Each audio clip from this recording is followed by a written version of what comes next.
లేదమ్మా, లేదు, ఇది అబద్ధమని చెప్పమ్మా, చెప్పు. అమ్మా, నువ్వు అబద్ధం చెప్తున్నావు కదూ?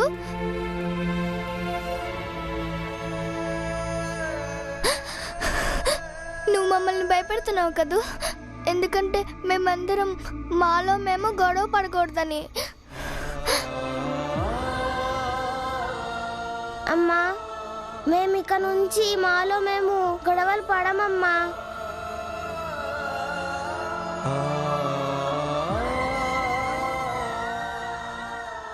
మీరందరూ చాలా ధైర్యస్తులు, బుద్ధిమంతులు. నా పిల్లలందరూ ధైర్యం గల పిల్లలు. ధైర్యం గల పిల్లలు ఇలా ఏడవకూడదు. అయితే చెప్పు నాన్న, అమ్మ చెప్పిందంత అబద్ధం అని చెప్పు.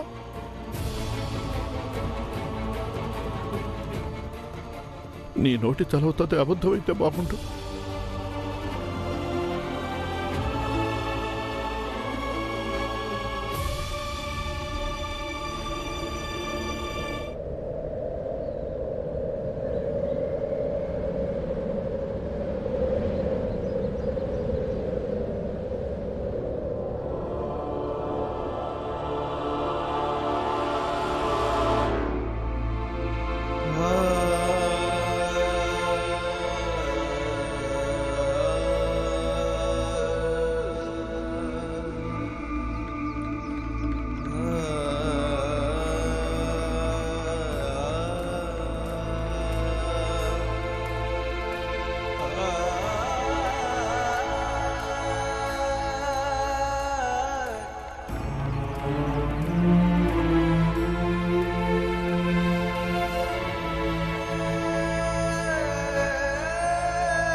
ఎలా చెప్పండిరా నేను మీ అందరికి? ఇప్పుడు కేవలం 2-3 రోజులే బతుకుతాను నేను. అలా జరగడానికి వీల్లేదు.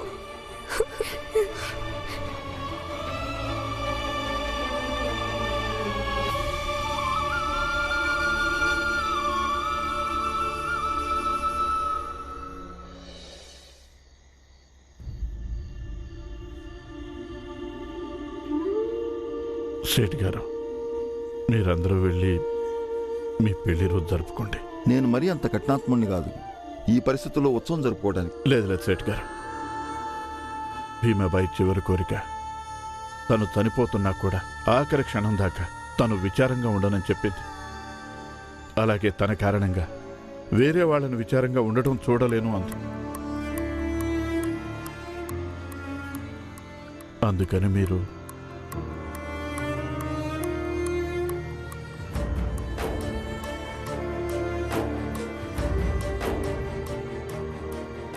ఇంటికి వెళ్దామా? భీమా, వద్దు, మనం ఎక్కడికి వెళ్ళొద్దు. ఇంకా నువ్వు కూడా ఎక్కడికి వెళ్ళొద్దు. భీంబాబు, నువ్వు బుద్ధిమంతుడివి. నేనేమి బుద్ధిమంతుని కాదు. నాకు అమ్మ ఉంటే చాలు. అమ్మే కావాలి. భీంబాబు, పద, ఇంటికి వెళ్దాం. వద్దు, నేను అమ్మకి ఏమీ అవనివ్వను. భీమా, భీమ్, భీమ్, వాడు ఆపండి. వాడిని తిరిగి ఇక్కడికి తీసుకురండి.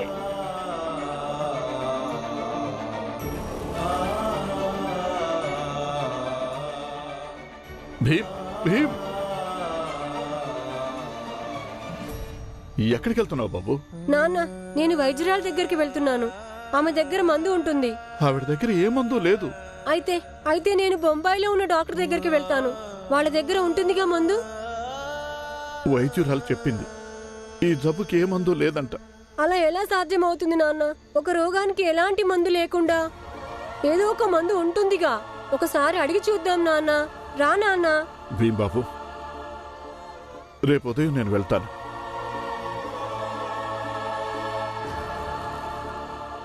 చూడు బాబు, ఇలాంటి విపత్కర పరిస్థితుల్లో ధైర్యంగా ఉండాలి మనం.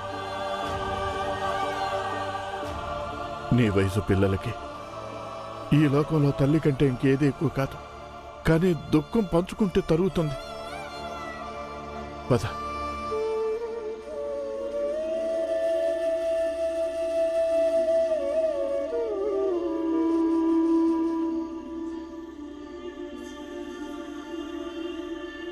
వచ్చేసారా అప్పుడే? ఏమైంది? ఏమైంది? అందరూ ఏడుస్తున్నారు ఎందుకు? భీమాబాయ్, ఏంటి? ఏమైంది నీకు? అరే, ఏం జరిగింది? ఎవరో ఒకరు చెప్పండి, అసలు ఏం జరిగింది? అత్త, అమ్మ. ఏమైంది? ఏమైంది అమ్మకి?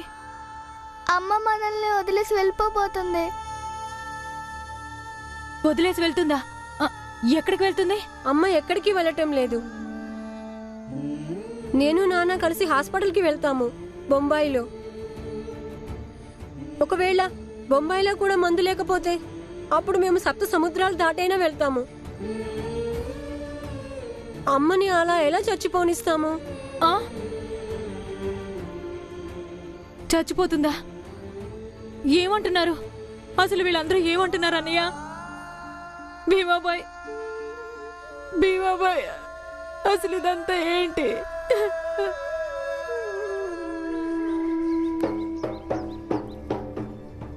వినండి, వినండి, వినండి. గ్రామస్తులందరూ శ్రద్ధగా వినండి. విధి లీల చూడండి. వినండి, వినండి, వినండి. గ్రామస్తులారా జాగ్రత్తగా వినండి. భీమరావు కుటుంబం వాళ్ళు మన ధర్మాన్ని, మన ఆచారాల్ని ఎగతాళి చేశారు. అందుకే భగవంతుడు దండన రూపంలో ఆ భీమాబాయికి మాయదారి రోగం ఇచ్చాడు. దానితో ఆమె చావు నిశ్చయమైపోయింది.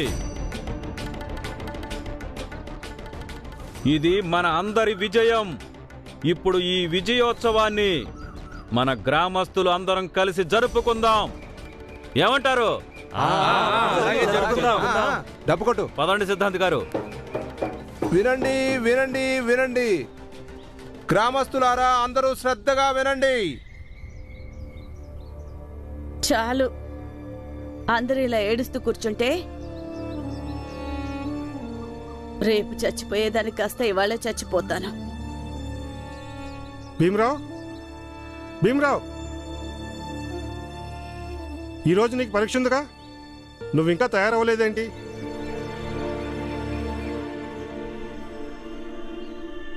ఏమైంది?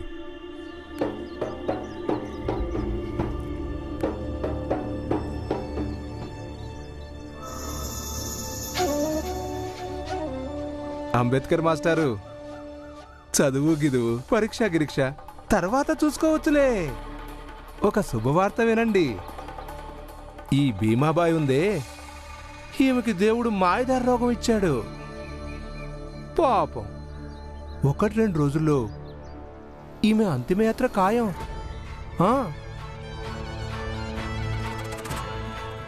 గురువుగారు, మా ధర్మం, మా ఆచారాల్లో అన్నింటిలోనూ వేలు పెట్టినందుకు భగవంతుడు వీళ్ళకి శిక్ష వేశాడు, తెలుసా?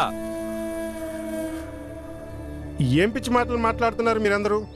ఇదిగో మాస్టారు, ఈ శోక వాతావరణం చూస్తుంటే మీకేం అర్థం అవట్లేదా? నేను అర్థం చేస్తాను మాస్టారు. చదువు పేరు వినగానే ఆనందంలో ఎగిరి ఎగిరి గంతులేసే ఈ భీమరావు పాపం చూడండి ఎలా విచారంగా కూర్చున్నాడు. వెళ్ళండి వెళ్ళండి. వీడిప్పుడు పరీక్షలు రాసే స్థితిలో లేడు. వీళ్ళమ్మ చచ్చిపోవడం చూస్తాడు వీడు. సేట్ గారు, మీకు ఏం తెలుసు నా కొడుకు ఏ లక్ష్యంతో పెరుగుతున్నాడు? భీంబాబు, నువ్వు పరీక్ష రాయడానికి వెళ్తున్నా. నేనిప్పుడు పరీక్ష రాయడానికి వెళ్ళను నాన్న. ఏ రామ్జీ, ఇప్పుడు నీకు కూడా తెలిసిందిగా నీ కొడుకు ఏ లక్ష్యంతో పెరుగుతున్నాడు.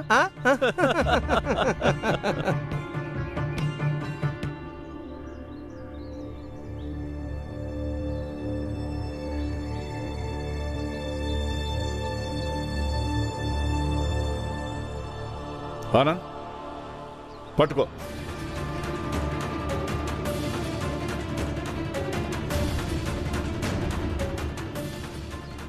భీమ్, నువ్వు పరీక్షలు రాసినా రాయకపోయినా మీ అమ్మ జీవితంలో ఒక్క క్షణం కాలం కూడా ఆగదు. కాబట్టి ఈరోజు నువ్వే నిర్ణయించుకోవాలి. బాధల్ని, దుఃఖాన్ని దిగమింగుకుని నువ్వు పరీక్ష రాస్తావో రాయవో.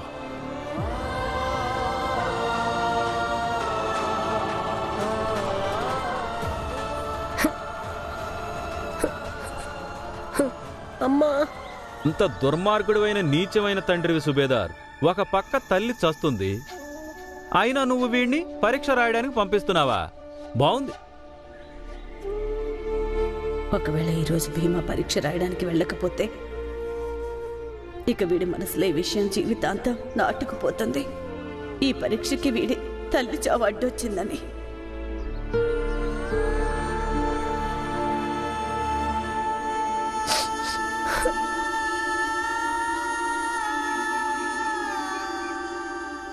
భీమా, నువ్వు ఒక విషయం బాగా అర్థం చేసుకోవాలి. ఎన్నిక అనేది ఎప్పుడూ దారులే పరిమితం, కర్తవ్యాలకి కాదు.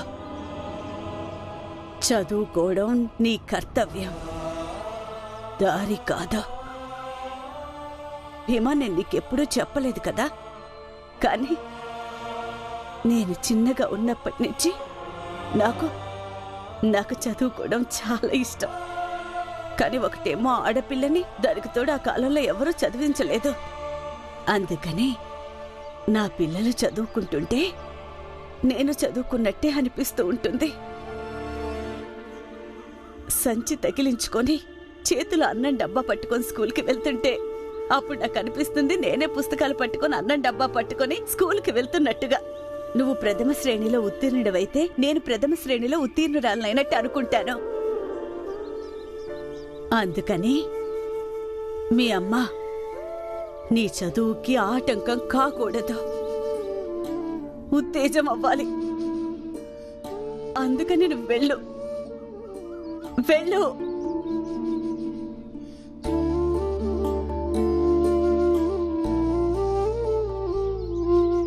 నేను చచ్చిపోయినా సరే నా ఆత్మ నీ చుట్టూనే తిరుగుతూ ఉంటుంది, ఒక విద్యార్థిలాగా. దానికి కూడా నువ్వు అప్పుడప్పుడు చదువు చెప్తూ ఉండు.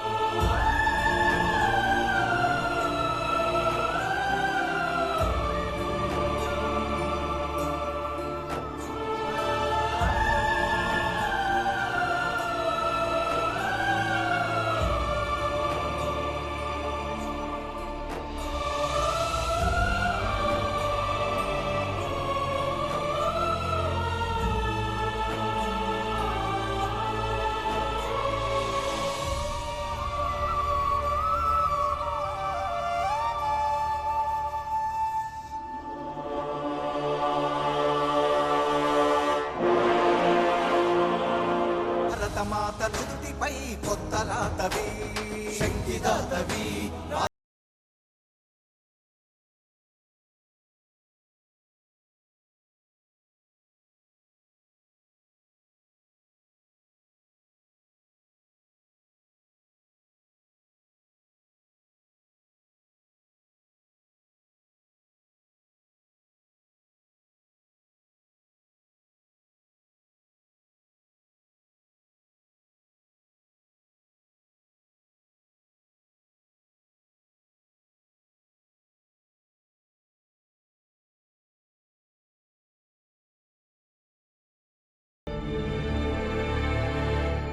ఇప్పుడు మీ అందరికీ చాలా బాగా తెలిసి ఉంటుంది భీమరావు ఏ లక్ష్యంతో పెరుగుతున్నాడో అని.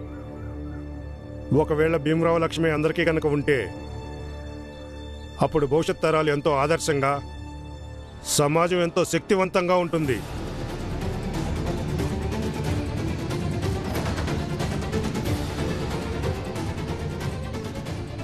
ఇప్పుడు ఒకరి ప్రాణం పోతుంది, అయినా కూడా మీరు భగవంతుడి సంకేతాన్ని, ఆయన ఆగ్రహాన్ని, ఆయన ఆక్రోశాన్ని అర్థం చేసుకోవడం లేదు. పదండి సోదరులారా, కొట్రా డప్పు, పదండి.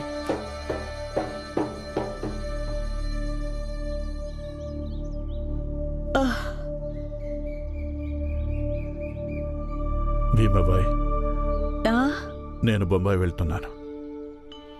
ఒకసారి డాక్టర్ గారిని కలిసి వస్తాను. ఏం ఉపయోగం ఉండదు. తగ్గేదైతే మొదటిసారి మనం బొంబాయి వెళ్ళి మందులు తెచ్చుకుని వాడినప్పుడే తగ్గిపోయేది కదా నాకు. భీమాబాయ్, పోనీ నా తృప్తి కోసమైనా వెళ్ళనివ్వు. రేపు ఇలా అనిపించకూడదు నాకు, నేను ప్రయత్నం చెయ్యలేదని. రాత్రికల్లా తిరిగి వచ్చేస్తాను.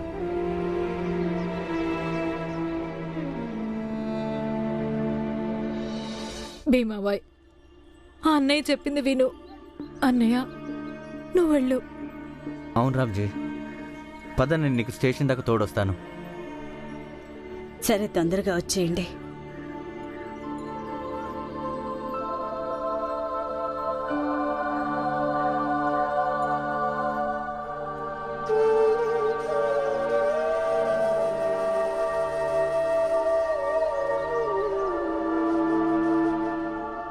లేవండి, ఇక నేను వెళ్ళి వంట పని మొదలు పెడతాను. అమ్మా, మాకు ఆకలిగా లేదు. మాకిప్పుడు ఏమీ తినాలనిపించట్లేదు.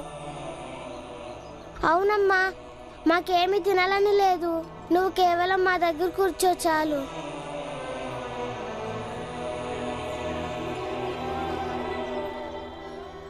అబద్ధం చెప్తున్నారు కదూ? మీ అమ్మతో అబద్ధం చెప్తున్నారా? లేవండి, జరగండి. నేను వండుతానులే. నేను వండుతానమ్మా. ఇప్పటిదాకా ఎప్పుడు వండలేదనుకో, కానీ నేను ఏదో ఒకటి తినేటట్టే వండుతానులే. నువ్వు కూర్చొని ఉండు. మీరు తొందరగా లోపలికెళ్ళి బాలన్నయ్యకి సాయం చేయండి. అసలే మీ బాలన్నయ్యకి నీళ్లు కాగబెట్టడం కూడా రాదు కదా. వెళ్ళండి, వెళ్ళండి, తొందరగా వెళ్ళండి. నేనెప్పుడూ నిన్ను సొంత చెల్లిలాగానే అనుకున్నాను. మొదటి నుంచి నీకు చెప్తూనే ఉన్నాను నా దగ్గర ఏ విషయం దాచొద్దని. కానీ నువ్వు నన్ను పరాయి దానిలాగానే చూసావు. నా మీద నమ్మకం లేదు నీకు.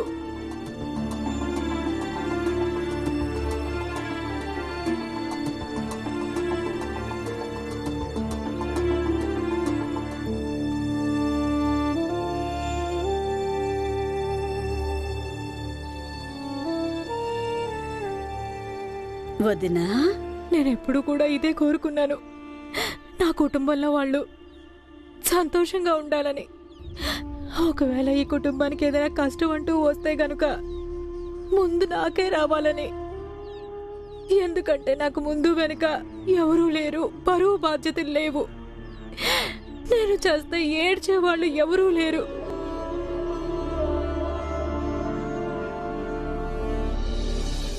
ఎంత సులభంగా అనేసావు వదినా నువ్వు. నీకెవరూ లేరని, ఏమి బాధ్యతలు లేవని. ఇక నీ అన్న పిల్లల్ని ఎవరు చూసుకుంటారో చెప్పు. వీళ్ళందరి బాధ్యత నీదే. చూడొదినా, ఇప్పుడే చెప్తున్నాను, నా పిల్లలకు గాని నా భర్తకు గాని ఎలాంటి కష్టం కలగకుండా చూసుకునే బాధ్యత నీదే.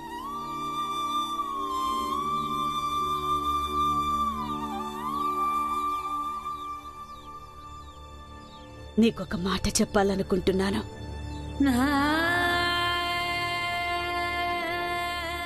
నేను పోయిన తర్వాత ఈ కుటుంబంలో ఏదైతే శూన్యం ఏర్పడుతుందో దాన్ని నువ్వే నింపాలి.